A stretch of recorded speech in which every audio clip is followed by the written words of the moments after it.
Yes! I've been looking forward to this opening prod so much. What can you say of being trending for the past few Oh no, nights? I haven't been checking my phone that much because I don't want to be distracted with everything that we're gonna do today. It's gonna be a really long and hectic day, so I don't want to spend my time looking on my phone because what matters is the final night. This is it.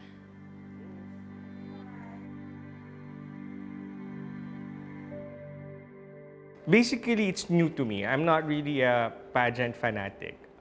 So it's a new territory, and directing, it's not really my forte. My forte is cinematography. So doing a documentary, doing a reality show, um, in a pageant world, it's pretty new to me. So I was excited. I was ready to learn. I was ready to experience different kind of emotions. So it was a challenge that, was given, then I gladly accepted it.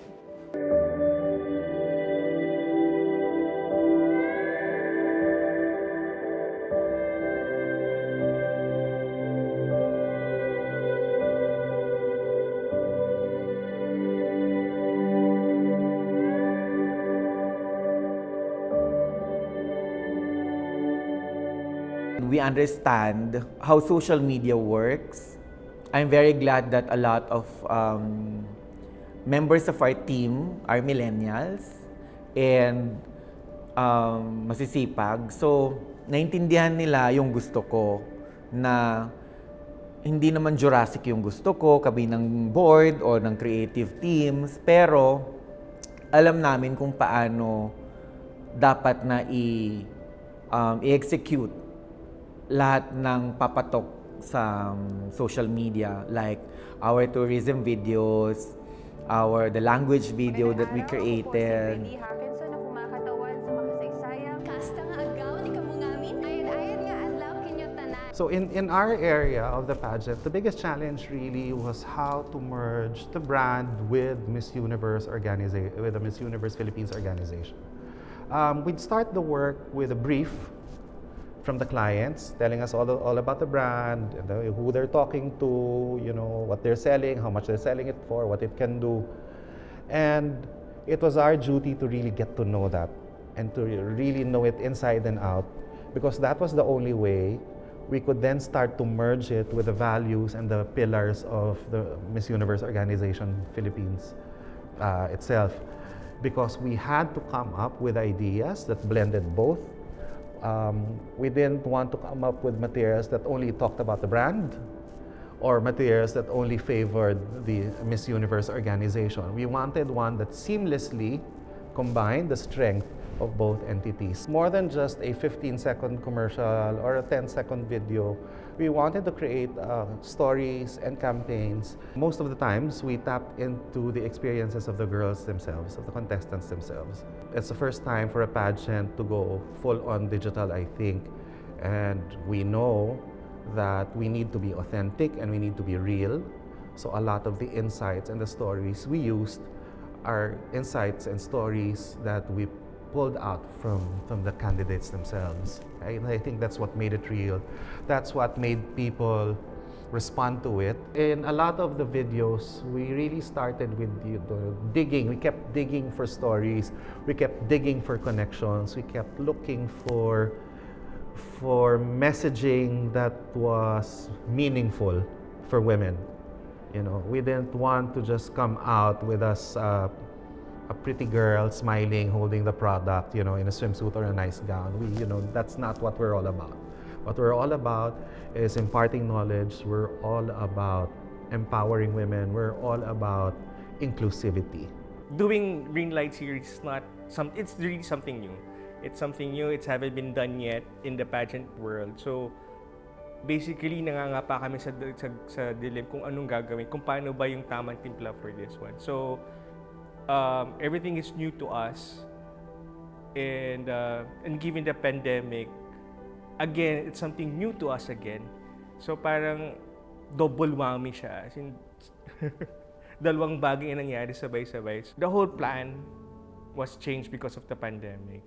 And we started to depend on each candidate's creative team. That's the really hard part is you don't have exact control of the materials that you be getting because you're not there physically. So you're just putting your trust up there that they were able to deliver it based on your imagination or based on your concept. So most of that time, maybe like 40%, some girls would achieve how you visualize it. But the 60%, it's a bit stressful. Since we're using different cameras, different lighting condition, so it was post-production nightmare for us. We gave deadlines, but the deadlines are not followed because of the pandemic. It's hard to shoot during pandemic, so we were very, very lax with regards to that. Post-production was the hardest part for us. And we were just so lucky we were able to pull it off. But with the limited budget, we were able to produce that kind of material, I think. And the response from the audience, it's far, far and way more expected. No matter what happened and no matter what people say, I think that Miss Universe was able to entertain, but not only entertain, we were able to help a lot of people. Tuloy na ang first ever Miss Universe Philippines. At ang historic event na yan, dadalhin sa Baguio City.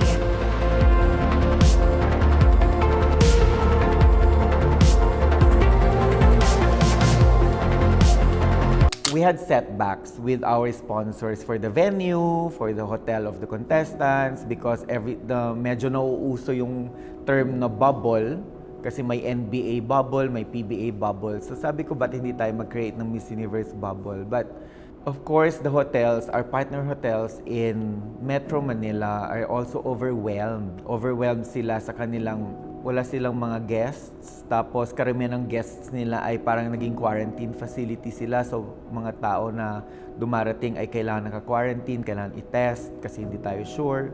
I had to think of a way where can we go to push through with the competition. And then I thought of Baguio, Zambales or Subic, and then Batangas.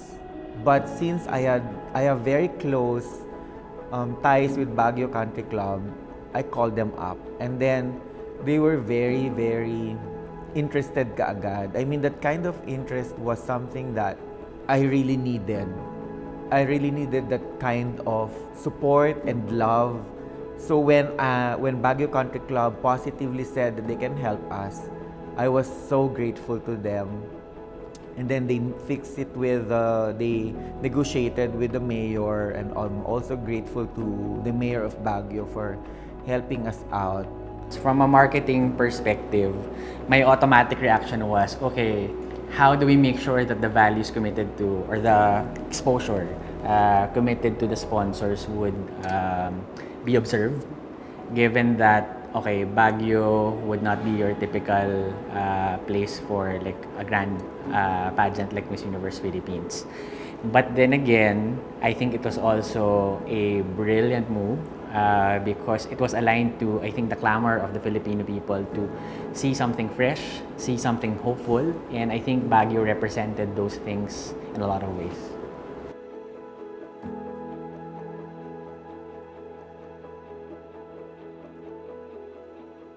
So one of the most difficult parts before going back to Baguio was kailangan namin ng pera. So paano yung funding namin, paano namin maitatawid to. Buti na lang, syempre, nandyan ang ating mga kaibigan sa front row. Si Sam and RS really were very supportive. Kaya naitawid ko yung financial burden of Miss Universe Philippines. They were with me, even going to Baguio, talagang nakatutok sila. So surprisingly, we have Congressman Eric Yap of Benguet, who was introduced by Sam Verzosa of Front Row to us. And he was able to help us also. Kasi, syempre, bago ka pumuntang Baguio, kailangan mong dumaan ng Benguet. At siya yung tumulong sa amin para sa swabbing and all nung nandun na kami sa Baguio and Benguet. The advantage of holding it in Baguio was, of course, we were secured from the people. So the plan really was to come up with a bubble. And so bringing it up north made that easier because we were able to find that safe space wherein we can hold the pageant and avoid unnecessary contact with the outside world. One thing that pushed me to go on with this is, as long as we follow health and safety protocols, as long as we create an environment na disiplinado lahat, na maayos lahat ng mga tao nandoon, nasa loob-loob ko talaga, it was in my thoughts that time na talagang kaya naman mo fulfill to. But when we were doing that, when all the contestants came to Manila, I was already desperate. Yes, the right term is desperate. I was so desperate na sana matapos na noong October 25 na walang mag-positive.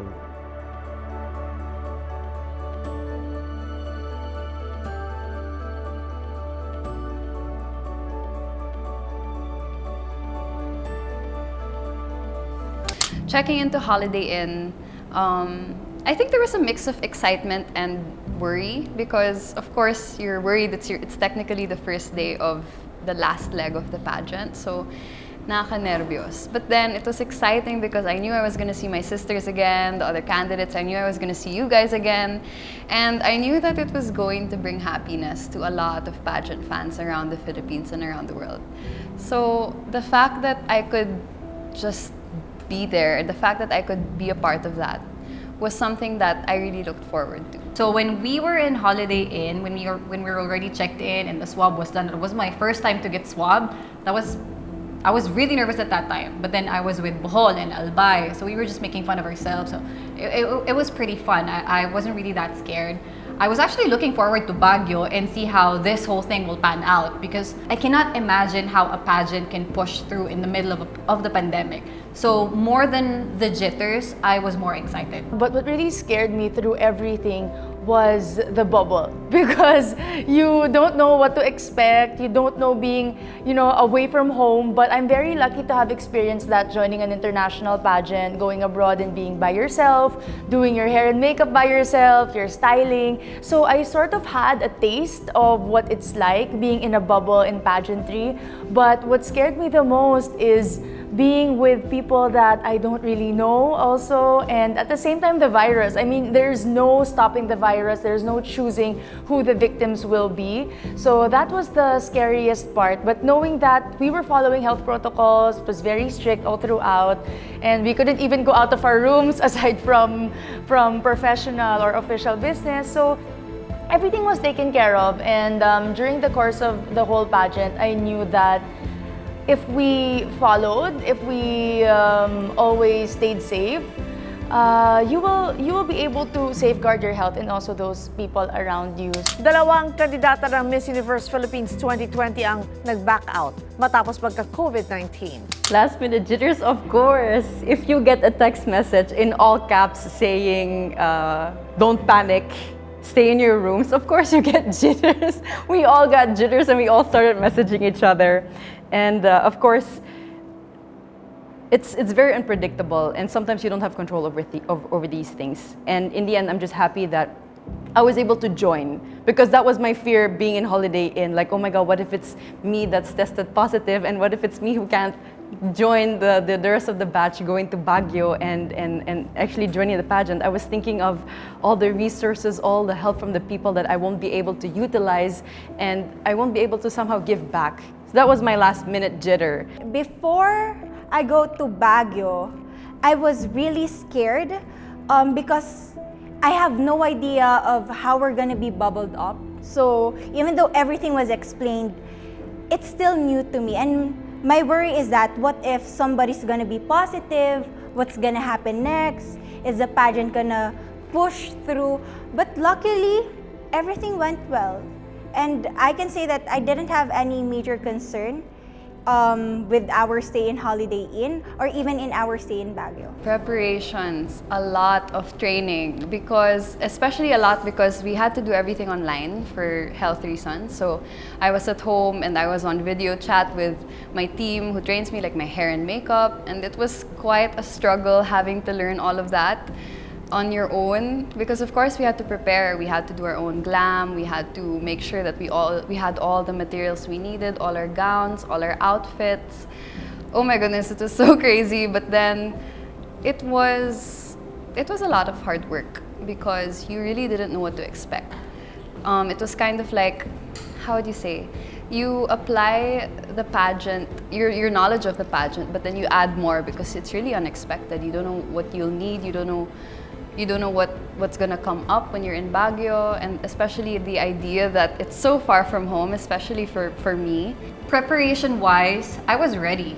I had all the stuff that I need. Everything was planned out. I have a mood board, which I never had before. Accessories. I didn't have to worry about anything at that time. So I just really had to present myself as best as I could. In terms of question and answer, I still had like 2 weeks left in Manila before checking in, and that was our quarantine period because the organization asked us to stay indoors for at least 14 days before checking into Holiday Inn. So during that time, we prepared for Q&A rigorously. Day and night, we would have Zoom meetings with our lawyers to prepare for question and answer. So that made me feel more confident and comfortable to face the competition. One of the biggest challenges also having a pageant in the midst of a pandemic is all the constraints that is brought about with all the quarantine and the safety protocols. You're not allowed to visit just any person, any designer. And also the pandemic affected the fashion industry. So a lot of people who were supposed to sponsor or who were supposed to help, of course, we all went through the pandemic in different ways. So we all have to understand if there are more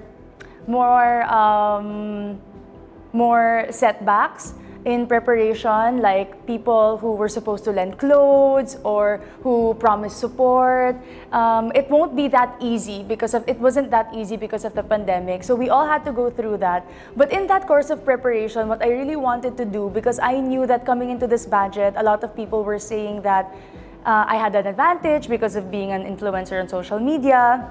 Having established a name already, I knew that people expected a lot from me, and it just pushed me to work harder. And that's why during the preparation for Miss Universe Philippines, I said I wanted to give my best. It's hard to train virtually, to be honest. But then, if you have a tough spirit, if you have the right mindset, you're gonna overcome all the obstacles and adversities that I have experienced in this journey. If I can be perfectly honest, even before checking into Baguio, I had a little meltdown because as I was packing all my clothes, I was trying to rearrange everything in my suitcases. And when I was fitting my clothes just to see if everything was fitting so I wouldn't be bringing clothes that wouldn't fit, I think 80% wouldn't close. And I was thinking to myself, how come? Did I gain this much weight in such a short period of time? Why isn't everything fitting? And I called my designer and I had a meltdown with her, and then she just told me straightforward, stop what you're doing. Give yourself a 15-minute break, relax, and after 15 minutes, you can call me again and you can resume your packing. But just chill, you're not in the right headspace. And that little reality slap was very needed. I needed that reality check to just sit myself down and get myself together. I think I was just caving under all the pressure that I was putting myself in because, how would you feel if your clothes wouldn't fit? Anyway, they fit naman in the end. I think I was just bloated or something. Anyway, but I was able to chill, I was able to calm down, and, in the end, as long as I was able to make it to Baguio, okay na ko. That's good. So I'm Frank Lloyd Mamaril. I am the TV director of the Miss Universe Philippines 2020. Welcome to the broadcast. We'll be back. Today, this is the final slide. Here's the stage. Well, of course, just like any TV director, when you when you get commissioned for a project, you get so excited about it. And of course, since this is the first Miss Universe Philippines pageant, of course in the Philippines, I got really excited because this would mean we would have to set the standards for the next pageant. And this would be the jumping point towards the next Miss Universe Philippines pageant. So I was really excited, and a lot of ideas were already in my head on how we can make the coverage better and how we can be at par with other countries. And the Miss Universe pageant, which we usually here in the Philippines, we're a pageant loving country. And for us to have our own franchise or our own pageant, which is dubbed Miss Universe Philippines, it's really quite a pressure on our end. Miss Universe has been part of my childhood. I remember watching this since the late 80s, and I've followed it throughout the years. And being the stage director of Miss Universe Philippines is something that I have not done in my career. I have been a director for 25 years, and it will be my first time to direct a Miss Universe pageant. A Miss Universe Philippines pageant.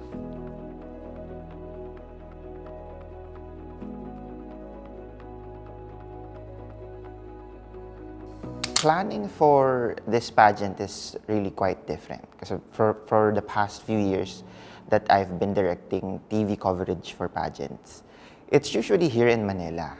Diba? It's usually here in Manila, and it's not a pandemic. Another challenge is bringing my team to Baguio, and of course with strict protocols, and at the same time managing expectations from our producers, from our clients, from our sponsors, being in a location that you're not familiar with.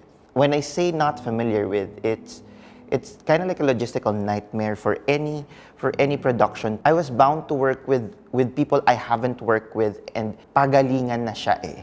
Pagalingan in a sense na parang kailangan lahat ng mga katrabaho mo doon, alam na nila kung ano yung gagawin nila. So yun yung parang difference niya from now, the way I do it before. Kasi I know that the people I work with, I already know their capabilities. But with this one, since it's the first, and it's so nagkakapaan talaga. Everyone was nagkakapaan. Conceptualizing the entire look and feel, we had to consider social distancing of candidates and hosts on stage, and the movements that we're going to do for all the production numbers and all the segments.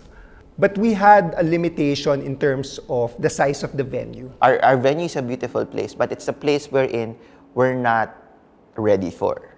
It was a conference hall. It wasn't like the usual pageants in Manila where it's in a beautiful theater. This one, we had to transform a conference hall into a beauty pageant stage. Well, for staffing, I had to work with a limited number of people. Usually, we would have a handful of stage managers positioned in the different entrance and exit points of the set, and additional manpower to make sure that the backstage management is done properly. Aside from a team of choreographers, I would have an assistant director and floor directors to help me with the movements and flow of what's happening on stage. But we cannot do that for Miss Universe Philippines 2020. We work with limited people, and we have to learn to multitask. And good thing, I'm used to it because I started as a production runner. Then I became a stage manager and eventually a director. We were divided into 4 batches. So technically, I didn't get to see a lot of girls. I didn't get to talk to them because we were observing social distancing. We really need to follow the instructions of our safety officer, who was with us for the whole time. And during the rehearsal, we were wearing masks. Some of us have face shield because we really need to stick to the regulations given by the government. So maybe that was something that if given the chance, I would like to experience, a normal pageant, but I really need to understand what is happening with us now. And with these protocols, it's like protecting us from getting sick, and I do understand everything. You're in batch 1, you're the ones with the early call time, and we named ourselves the trial and error batch because all the changes were made when our batch was out. And it's okay. That's, in the end, it's still a pageant, it's competition, it's part of it. So we just went with the flow. And like you said, we were all a family. So all the girls in batch 1 were amazing, and we had a great time spending time together. And the waiting didn't seem that bad because of that. Also because a lot of the girls in batch 1 were generous in terms of food. We know that beauty pageants can get really stressful. And one of the ways that we cope up with it would be physical touch. And I couldn't hug people. I couldn't comfort them by hugging them or touching them. I cannot do anything. I can only comfort them through words. And that's pretty hard. And some of the girls that I'm close with is in another group because we were grouped by batch alphabetically. So I can only stick to my group. So that's kind of sad because Albay is in the first group and then me and Bohol are in the second group. So mainly it's that, but everything else I totally understand why they had to do that. The wearing of masks, which totally ruined our makeup, so we had to do a lot of touch-ups, but everything was understandable.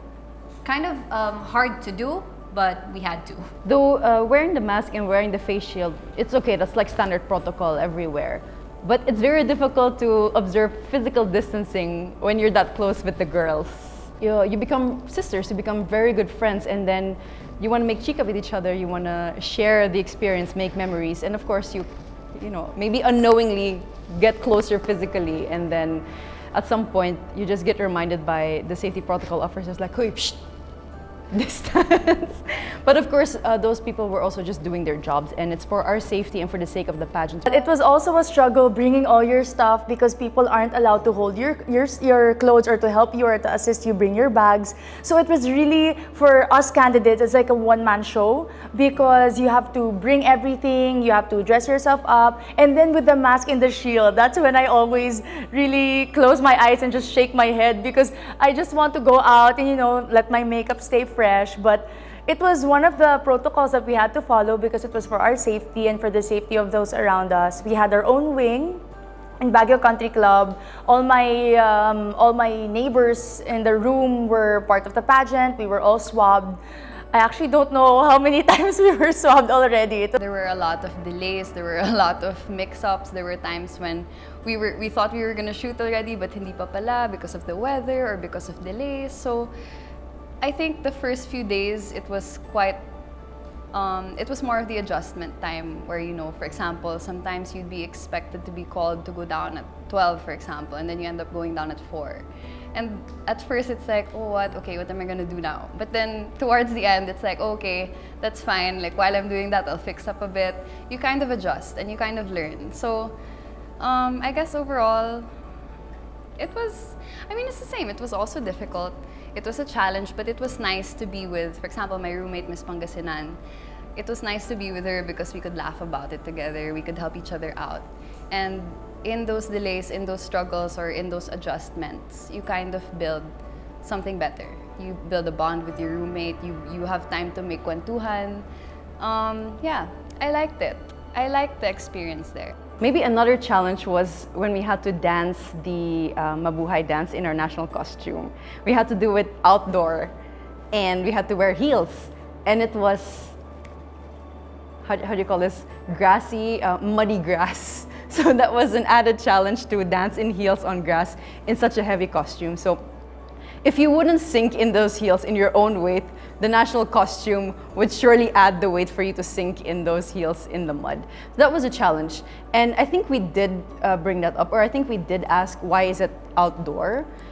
And I don't remember the answer that was given, but when I look at the video, it looked great, looked amazing. And I think it's really just a little hurdle that we needed to just get over with. And for days of work, we were able to create such an amazing video. And if I could do it all over again, I don't think I would have changed anything about that. A day before the taping of the prelims, I had to shoot the opening the opening video for the prelims.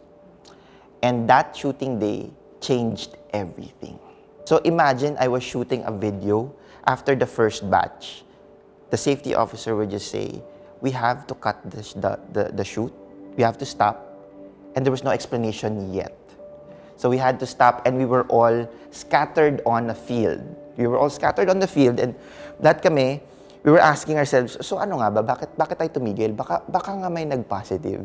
Most of the team had their second RT-PCR test. The results came in, and apparently, when I was shooting, 2 people were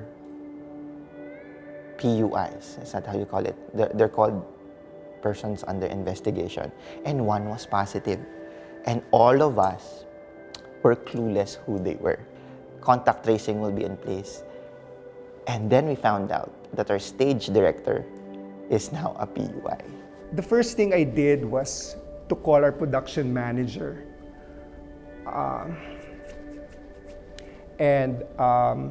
Jinky, and ask her to gather the whole production team for a Zoom meeting. So we had a meeting. I assured them na kaya natin to. Basta sama-sama tayo. And then I told Jinky, can you set another Zoom meeting after a few hours?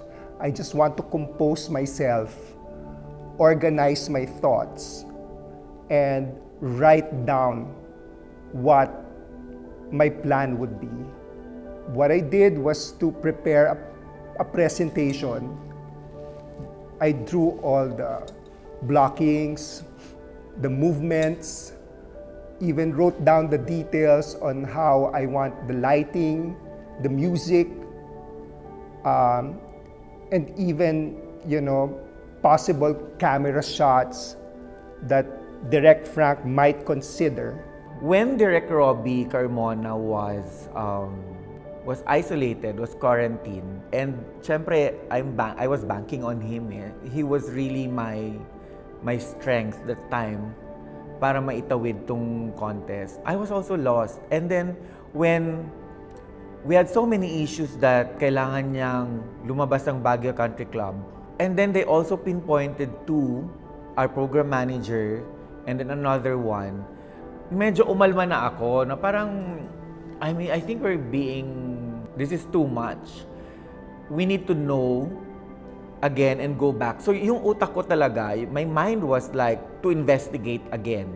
So yun yung ginawa ko the whole time, investigate, and para lang malaman yung totoong sinasabi ng mga tao, because I know that once you're subjected to a lot of questions and all, baka mamaya mali yung sagot mo. So nabalikan namin, buti na lang na-save yung aming program manager na hindi naman pala siya kasama na kailangan, hindi siya na-expose na kailangan ma-kick out ng Baguio Country Club that time.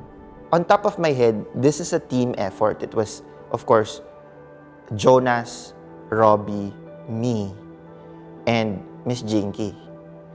And ako bilang a TV director, Miss Jinky already called me and she's like, Direk, I think you have to prepare yourself because you might have to take on the prelims. Sabi ko, yes, I'm taking the prelims. I'm TV directing the prelims naman. And then, no, you might have to help in planning and putting up the prelims because Direk Robbie might not be able to make it.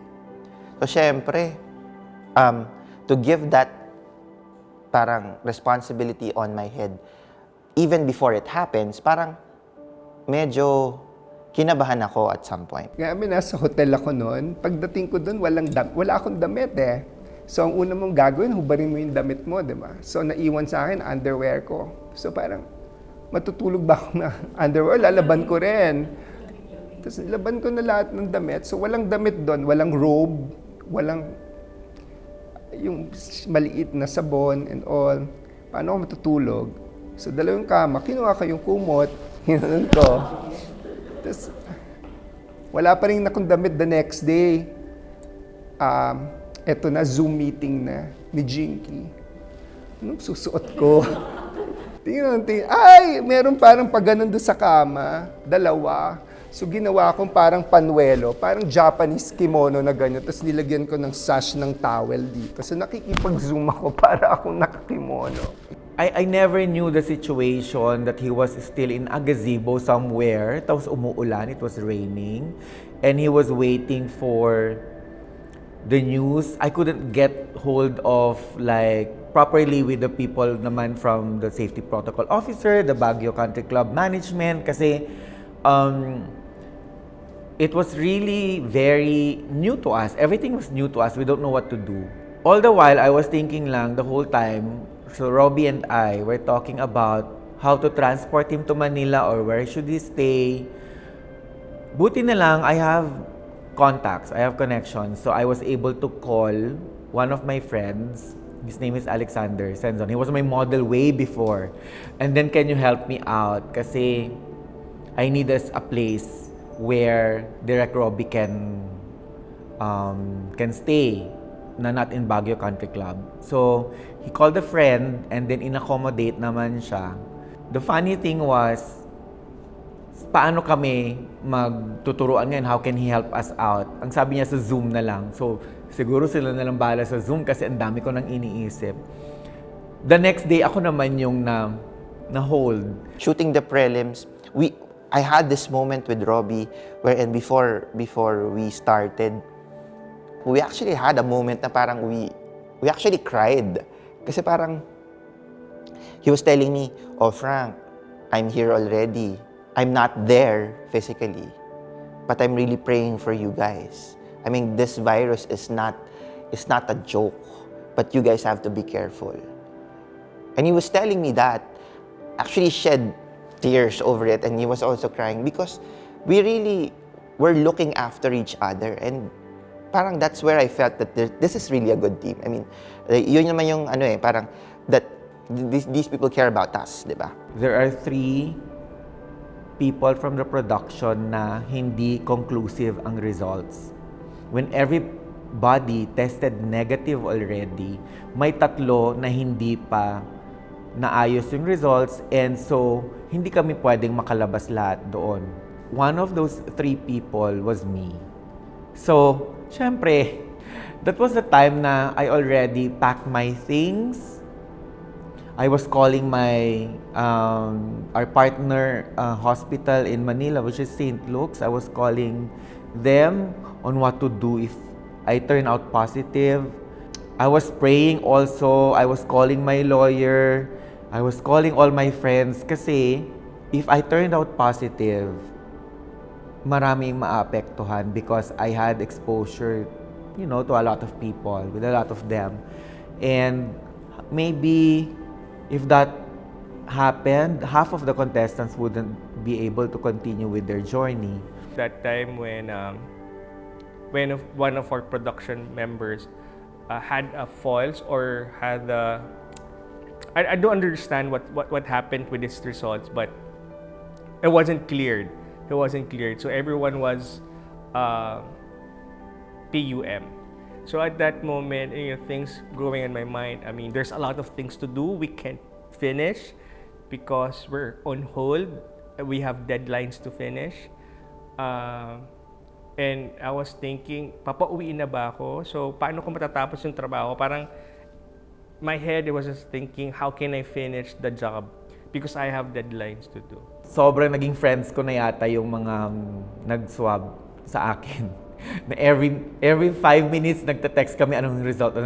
Tapos dapat 6 o'clock pa darating yung result, but around 4 p.m. ayun, dumating na yung result na negative kaming 3. I already claimed to God that I am negative and ready for work, and gave that assurance to my team that I will be there with you guys. So, the day of the taping, which was also the day that my PCR test results would come out, our call time is 1 p.m. And while waiting for the results to come out, since I already claimed to the Lord that my results will be negative, I wore my PPE I wore my PPE already, prepared my stuff, my things for the shoot, and psyched up myself that I will be there for the pageant taping. As soon as the results came out, and of course it's negative, I immediately went down, rode the car that was waiting for me there, and went to the venue of the workplace. For bubbles to be successful, kailangan talaga nakabantay lahat. Kung pwede nga, merong chip lahat ng tao para malaman mo kung saan sila nagpunta. I think everything boils down to trust and to discipline and for people to love what they are doing. Kasi meron at meron magpapasaway. When I got there, seeing your production team, seeing their smile and the joy in their faces, it's priceless. Hindi mababayaran ng pera yung ngiti nila at saka nung saya nila nung nakita nila ako. And when they said, "Welcome back, Darick," wow. Give this opportunity to guide us as we run this, Lord. There are things that we don't know, but you will give us clarity later. As we run this smoothly, Lord. This is because of you, Lord. We glorify you, not ourselves, but you. This is a work for you, not for us. Alright, Lord, we will start shortly. Give us that energy, Lord. We're praying for happy sponsors, clients, production, audience. We pray this in Jesus' name. Amen. Alright, thank you guys. Let's do this.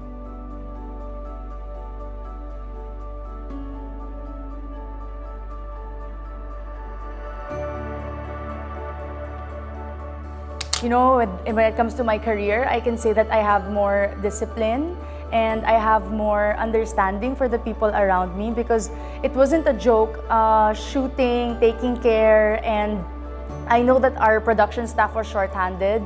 So it's not a joke being able to take care of 50 girls and shooting every single one and creating content in a span of 10 days. So I have a higher respect and understanding now for everybody who is behind the cameras because that's how it all worked, how the whole pageant worked. And it's not just us on stage, it's the talent, it's the time of everybody behind us and everybody who actually put in the effort to make the whole pageant possible. And I was really fortunate to be in the middle of all of it because it's a once in a lifetime opportunity, a once in a lifetime experience that you can never you can never remake or you can never have it again.